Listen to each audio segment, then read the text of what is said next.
Well, it's Thursday, and you all know what that means. However, many of you know this. When it comes to Thursday, I review TNA and Ring of Honor. However, in this episode of TNA, there was no matches taking place. Basically, it's more of the after glory from Bound for Glory. Of course, they talked to wrestlers like Santana and Leon Slayer about the recent matches in Bound for Glory and all that. So basically, this episode will not feature TNA whatsoever. But however, we are, since it is a Thursday episode, we definitely are going to be reviewing Ring of Honor. As you may heard already, Isla Dawn makes her Ring of Honor debut ever since she was released from WWE. Well, she teams up with the Grizzle Young Vets, which is going to be one hell of a match to enjoy. We even have the Von Erichs in the main event taking on the Frat House, Cole Carter and Griff Garrison. So we'll see how things progress. But first things first, we're going to be reviewing, of course, Prestige Wrestling. As you all know, they'll be heading into an hiatus after 4 big events. Well, one out of the 4 has finally been finished. This happened earlier this month, called Roseland XII. This happened on the October 5th and was not uploaded on the YouTube channel until, of course, this past Tuesday. So I can't wait to review this for all of you. So we're going to go from A to Z on this one. And as always, we'll cap up our episode as usual with some news updates to give you guys updates on what's been happening in the world of wrestling, such as what events the promotions are throwing out, who's booked, what matches are set, including developments that are happening in the world of wrestling as we speak. So, let's get ready for another episode of Deleted Wrestle Zone.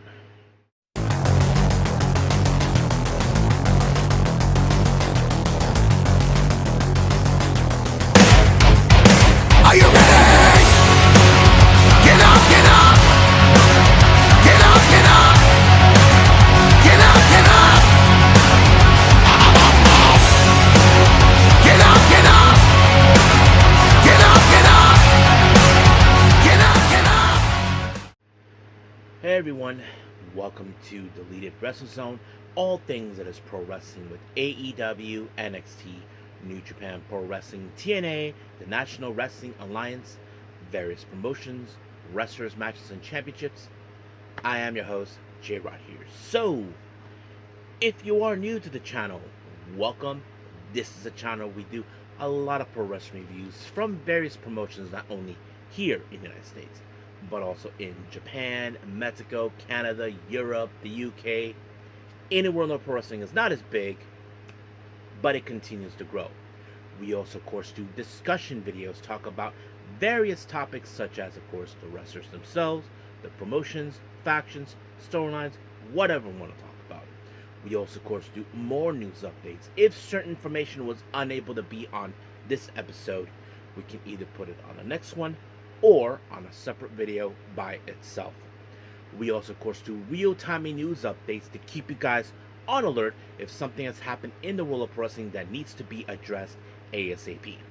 We also, of course, got the Unagi Sayaka watch and various other cool wrestling content as well.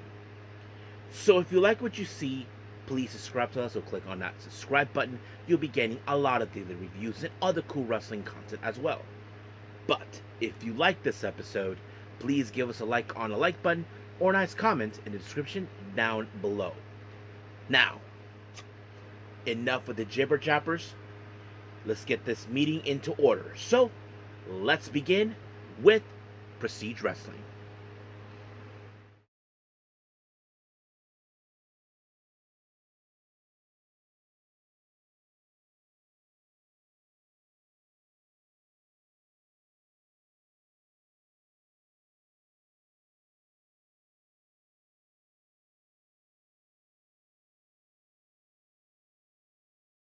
Alright, Prestige Wrestling, Roseland XII.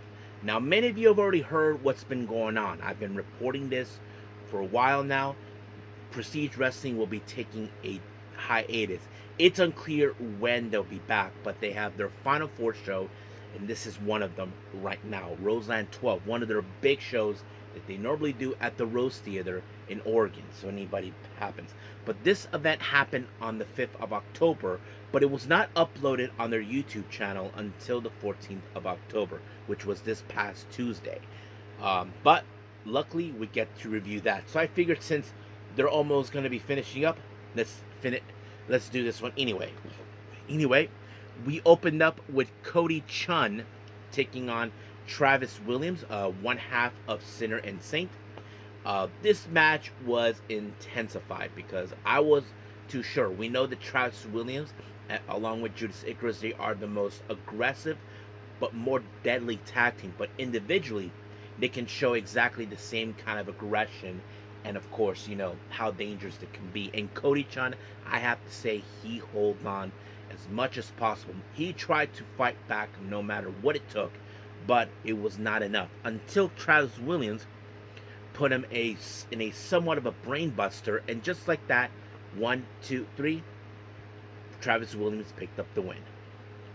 Now our next match, this one is for the West Coast Pro Women's Championship. Johnny Robbie defends her championship against Trish Adora. Of course, Trish Adora. As a member of the Shane Taylor promotion, she is aggressive. She would do great lengths to take down Johnny Robbie, but Johnny Robbie was not going to stand down no matter what Trish Adora tried to pull on her. I mean, we've seen what Trish Adora is capable of. But, however, it was Johnny Robbie with, of course, a double knee stomp on the back of Trish Adora. And just like that, 1, 2, 3, Johnny Robbie retained the championship. Our next match, we have Matt Brannigan taking on, he's nice and very evil, Danhausen. Now, of course, the one thing that you probably don't know, when was the last time you ever seen Danhausen drink alcohol? I mean, I would have assumed he just steered clear for that because it's evil. I'm not sure. But, of course, there were moments where they were drunk. You would have assumed that some way Danhausen would have picked up the win. And just like that. But, however, it was, of course, Matt Brannigan that walked away with the win when he applied a chokeslam. And just like that, 1, 2, 3, it was over. However, during the post-match, the fans were calling it Brandhausen, which means the combination of both Matt Brannigan and Danhausen. And, of course, that had a little drink to this, some sort of thing. I don't know. But I thought it was a really interesting match. So, really fun. Our next match, our next championship, this is for the Prestige Tag Team Championship. Midnight Heat, Eddie Pearl and Ricky Gibson defend their belts against Too Sweet, the Good Brothers, Doc Gallows, and Carl Anderson. Now, recently in the last previous Prestige Wrestling event, from what the commentator said, I did not personally see this one. The Good Brothers attacked the Midnight Heat because, as you know, we know that the Good Brothers are a well-decorated tag team, 8-time tag team champions, from various promotions, not only with WWE, TNA, and New Japan, so that kind of sets it up right there. But, however, they had to face against the Midnight Heat. But this match would have gone to the Good Brothers if it wasn't for Eddie Pearl that used a chain on Carl Anderson, and then, of course, Gibson pinned Anderson, and just like that, 1, 2, 3, Midnight Heat retained the championship. Now our next match is an 8-person tag match. We have Elliot Tyler, Sid Silem, Casey Ferreira, Cold Rivera. They take on Drelks, Jaden, the Flaming Aces. I forgot their names, but one of them is named Zane and the other is Scott, I think. But I have to say it was a pretty good event. I mean, here's the thing. Drelks went up to Elliot Tyler and they faced off. But, man, it was an intense tag team. You wouldn't imagine. But, however, in the end, it was, in fact, a frog splash by Casey onto Zay, a member of the Flaming Aces. And just like that, 1, 2, 3, it was over. Now, our next match, we have Danny Luna taking on Shayna Baszler. Man, another intensified match. I mean, Shayna Baszler brought the hurt onto Danny Luna, but Danny Luna was the epitome of what people would say, I refuse to stay down no matter what you throw at me. You would have assumed there was a moment where Baszler had her in a chokehold, but she flipped off, saying like "F you, I'm not going down." But it was a power slam by Shayna Baszler to Dani Luna to seal the deal. 1, 2, 3, done. Now our next match, we had a prestige this is a number one contendership for the prestige tag team championship. Now we had various tag teams, of course. Uh, we did had a few others, but the thing is how the let me pull it up on my phone. I think it has everybody who was involved in this. Let me give me a second.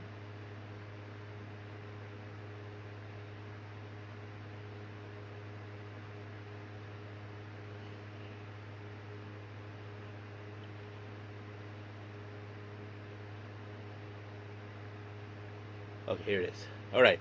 So we had the American Guns, Alpha Sigma Zima, Suavecitos, Better Together, C4, Platonic Romance, Jordan Cruz and Ocean Avery, and the Hammer Bros. But this is how the order goes down from eliminating. We have the American Guns eliminate Alpha Sigma Zima, then the Suavecitos eliminated American Guns, and then Suavecitos eliminated Better Together.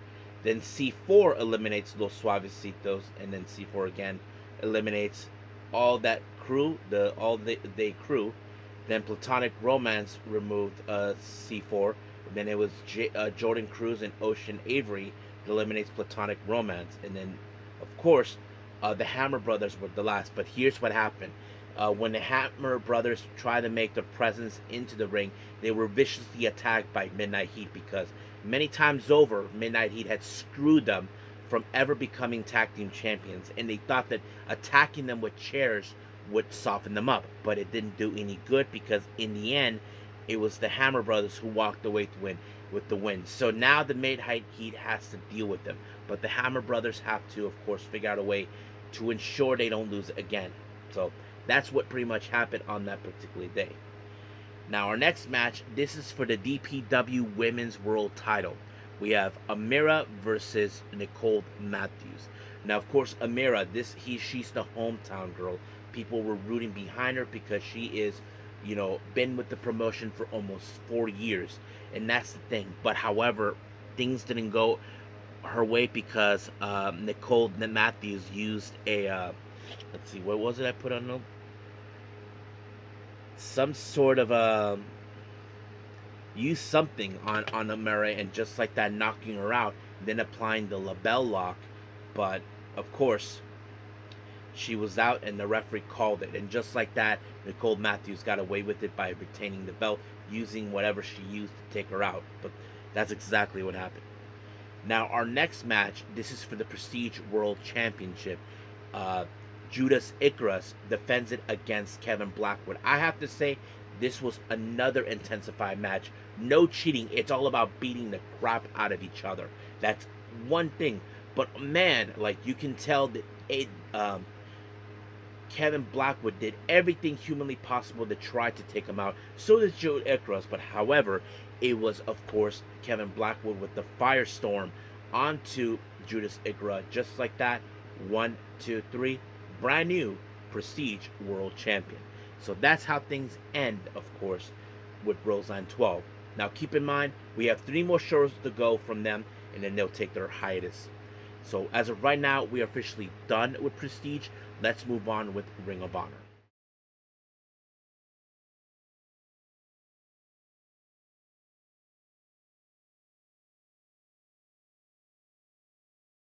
Alright, last review, Ring of Honor. We opened up with Sidney Akeem, who many of you remember him as Reggie/Scripps.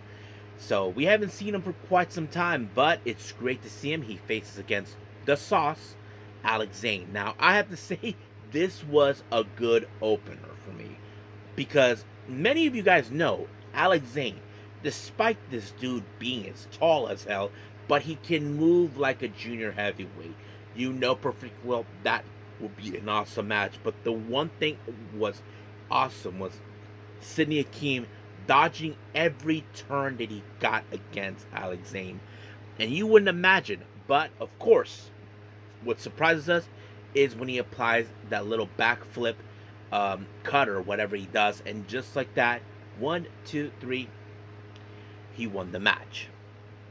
Now, Lexi Neer had an interview with Isla Dawn, making her official ROH debut, teaming with the Grizzled Young Vets. But however, of course, that jerk off smart Mark Sterling, or should I say moron Mark Sterling, decided to show up and try to say she's better off signing with the Premier Athletes, but she had no business, until of course the GYV showed up and showed them that she doesn't need to be around people like them.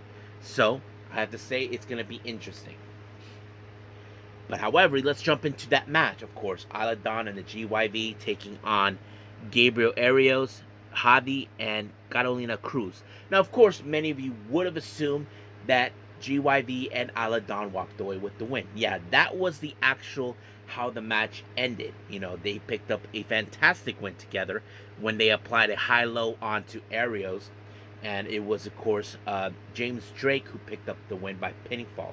Now, while they were celebrating, those jerk-offs, of course, Arya Davari and, of course, Tony Nese of Premier Athletes showed up. But, however, Stony Delani actually chokeslammed Isla Dawn, leaving them there. So we may see an interesting rivalry between the Premier Athletes taking on Isla Dawn and the GYV. But if I was GYV, add Isla Dawn into the group. Call yourself completely as the GYV, which is going to be awesome. But we'll see where that goes. Now, Deonna Purrazzo put out a video talking about, of course, her opponent in the quarterfinals of the ROH Women's Pure Wrestling Tournament. As you know, Trish Adora is trying to determine that she's going to walk out as the first ever woman to become champion. But, of course, Deonna Purrazzo says, hey, you, Shane Taylor, you call yourselves Marines. Well, guess what? You lost your honor the moment you decided to play games. You know, because many of you know this, Deonna Purrazzo is married to a Marine, and many of you guys know her husband, current TNA International Champion Steve Macklin. So she understands what honor is all about because she has lived through that. So she feels that, of course, that guys like Shane Taylor Promotions have no honor whatsoever. But we'll see what happens. Now, our next match is Diamante taking on Aaliyah James. Many of you know Aaliyah James. She actually was part of NXT UK until they shut it down. We barely see her that sometimes. I wouldn't presume that she was wrestling out in the UK and possibly Europe. But, however, it was Diamante with a German suplex that walked away with the win. 1, 2, 3, done. Now, our next match, we have Wheeler Yuta taking on the main man Oro, or many of you know him in WWE, mostly in NXT UK and NXT, Oro Mensah. So, yes, he has to deal with a crazed-looking SOB, as you probably would think. But, however, it was, of course, Wheeler Yuta with the Busaiku knee that took out Oro, and just like that, 1, 2, 3, it was over.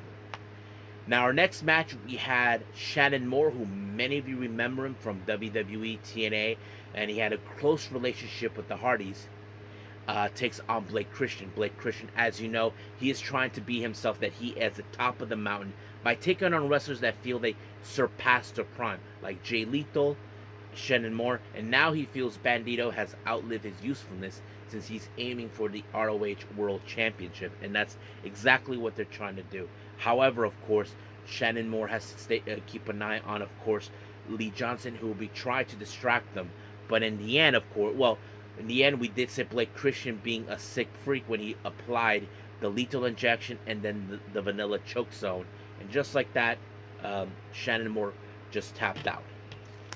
Now, QT Marshall, as you know, once again are talking about the whole thing with Big Boom AJ, until, of course, Don Callis and the rest of those idiots showed up and attacked both Aaron Solo and QT Marshall, because Don Callis, who he thinks that he is very knowledgeable because we know he's a scumbag, decided that thinks he knows what he's talking about. But sooner or later, someone has had to kick his ass. And I hope one day that's Kenny. Now, our main event, we have, of course, the Frat House, consisting of Griff Garrison and Cole Carter taking on the Von Erichs. Now, of course, Von Erichs are determined to bounce back after the betrayal from Sammy Guevara in hopes to get themselves back on track, and that's exactly what they tried to do. But of course, I had to keep an eye on Tweedledee and Tweedledum. If you know what I'm talking about, Preston Vance and Jack Jamison. But in the end, it was the Iron Claw by Ross Marshall onto, of course, Cole Carter, and just like that, they had to quit. Just like that, Devon Eriks won the match. So that's how things end, folks. So we'll see what happens next week. But as of right now, let's move on with our last and final thing, news updates.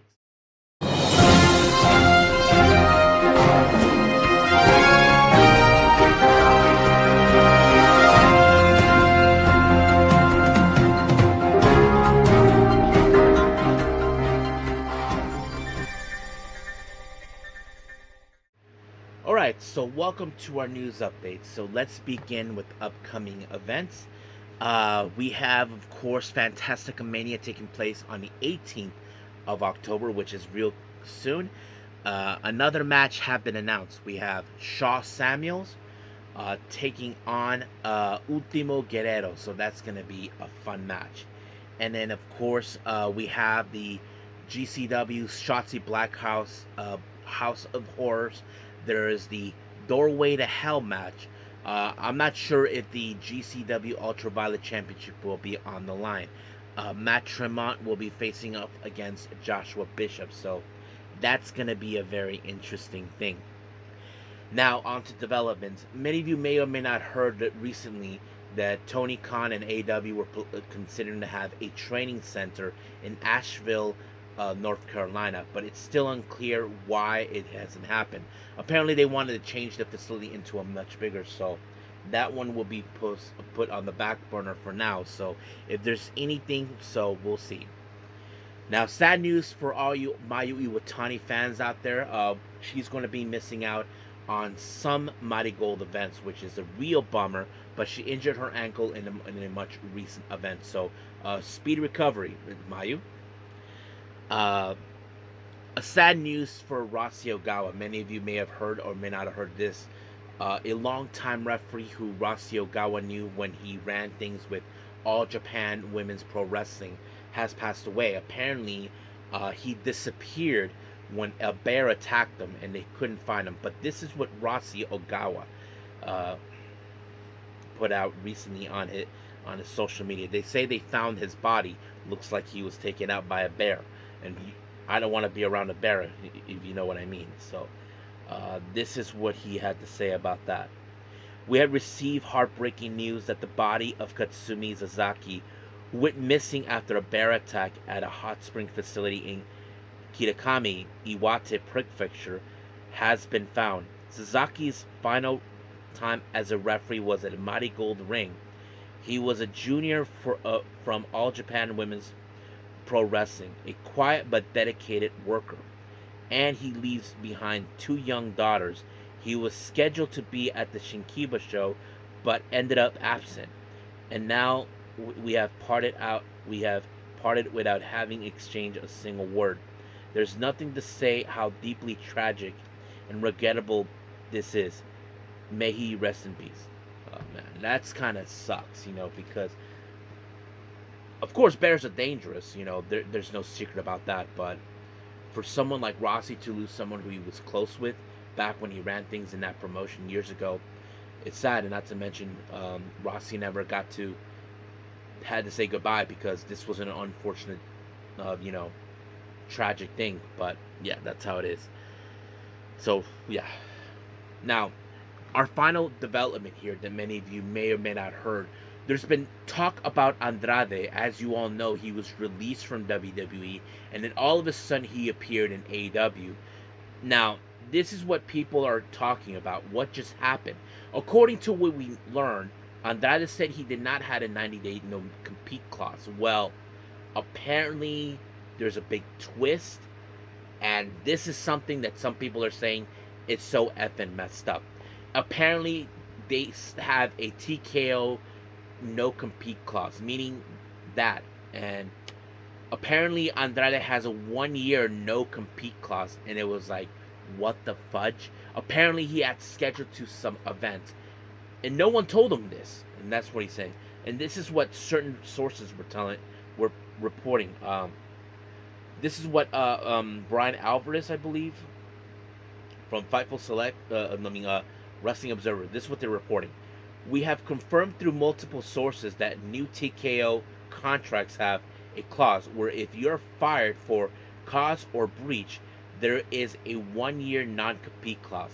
The older contracts had this, but it's standard now. This is holding up involving Andrade. So yes. So basically, because many of you know this, Andrade was fired from WWE due to a wellness violation, and because of this, they're telling him, "Sorry, dude, you cannot wrestle for a year," and that sucks.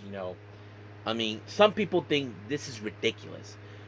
I mean, yeah, I agree with in that level. It is ridiculous. They should not have done something like this, but they did, and there's nothing we can do about that. But we'll see what happens. I'm sure Andrade may have to look into this because I'm pretty sure he didn't know anything about this. But we'll find out soon enough. But as of right now, let's call it a day.